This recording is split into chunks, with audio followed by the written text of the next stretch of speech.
Hi, my name's Jo Crane. I'm one of the consultants in Community Paediatrics in Portsmouth.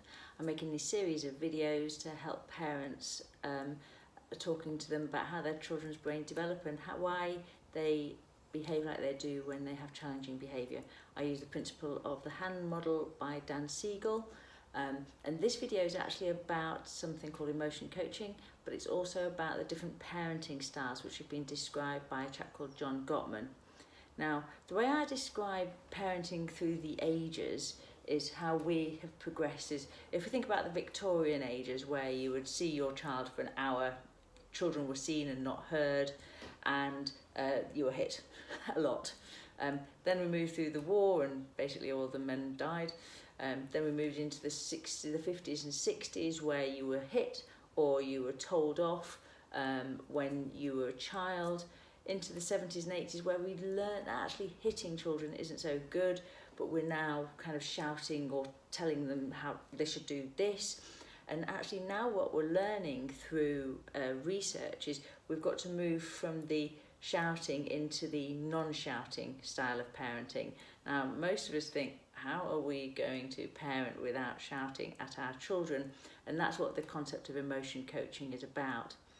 So John Gottman, forgive my poorly finger, described 4 different styles of parenting. So you've got your, we've got dismissive parenting, and this is actually the kind of parenting that we all got brought up on, and we all generally do, and it's just what we've all been learnt about. So this is our kind of keep calm, well, the carry on.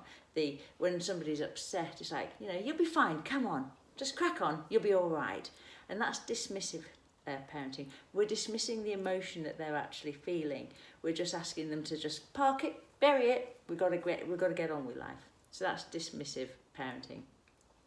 We've got derogatory parenting, which is where you say, don't be so stupid, or don't be ridiculous, or for goodness sake, get on, don't be so, don't be ridiculous, don't be stupid to our child when they're upset.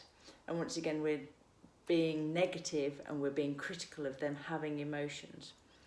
Then we've got laissez-faire parenting, which is the, just crack on with it, have your chocolates, have your sweets, which we all do. You choose your battles, but it's about that where the child then isn't given any boundaries and they're just allowed to crack on with whatever they fancy. And then we've got emotion coaching and positive parenting, which is about the I'm going to acknowledge your emotions, I'm going to help you understand your emotions, which is where the name it to tame it work comes in with it, about the name it to tame it, with an idea that I'm going to help you and I'll be with you to try and get your lid down. The idea of it is that when our kids have their strops or tantrums or meltdowns, to try and change our view as a parent from this being you're being a pain, you're being stubborn, you're being malicious, you're being manipulative, to actually you have lost so much control, you're so overwhelmed, your child is so overwhelmed by the situation, they have now lost control of their body. And as the parent, our role is to help that child learn to control that body again. And that's where emotion coaching comes in.